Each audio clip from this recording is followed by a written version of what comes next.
Folks, every single day in America, 134 women and children are carrying the babies of the predators who assaulted them.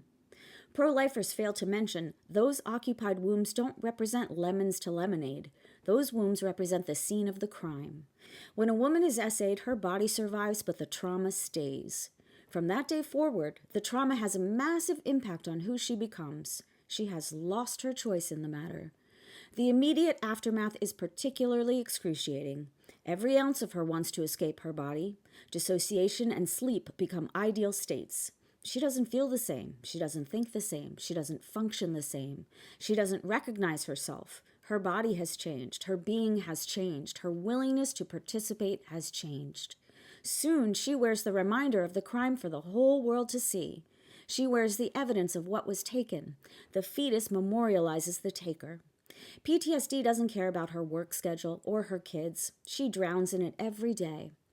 Gestation during extreme stress is a guarantee that generational trauma is gestating too. Babies absorb the context of their time in utero. A woman recovering from the violent fallout of SA is not capable of changing the cellular conditions the fetus is growing in. The trauma is in her cells. Her grief, rage, and fear can't be walled off from the womb. Every corner of her body carries it. She doesn't have a choice. She hates her body, she hates the world, she hates her God, and the fetus absorbs all of it. As the pregnancy grows, she loses more and more. People want to know where that bump came from. She has to take care of all of their surprise. She has to lie or tell the truth. Both take a toll every time she has to tell it. People love a swollen womb. They want to touch her belly, the one she didn't want, the one that marks the end of her choices. People will wonder why the child doesn't look like the rest of the family. People will assume it's her sin. She loses the presumption of innocence. She loses the shape of her life. She loses her dreams. She loses all the work she put into becoming who she wanted to be. She loses all of it because a man wanted to take it and because the Republican Party wanted to keep it.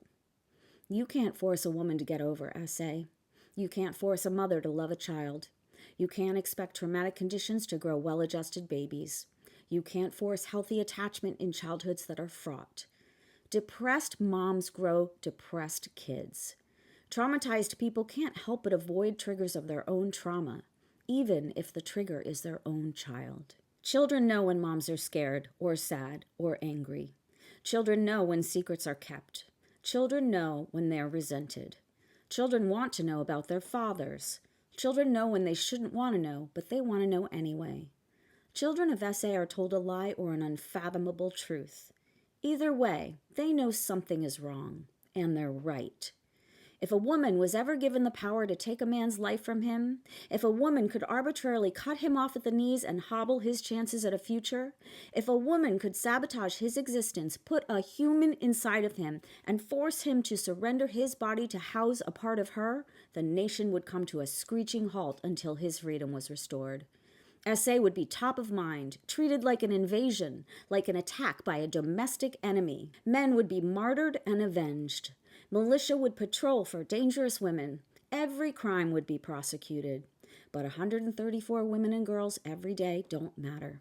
Less than 3% of their assaulters will face consequences. The pro-life movement isn't about life. It's about controlling women. The pro-life movement might as well be a cabal of assaulters.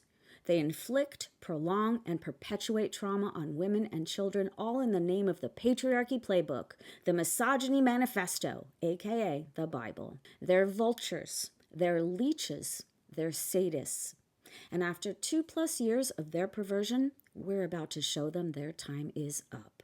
Yeah, vote blue. And pro-lifers, have the day that you deserve.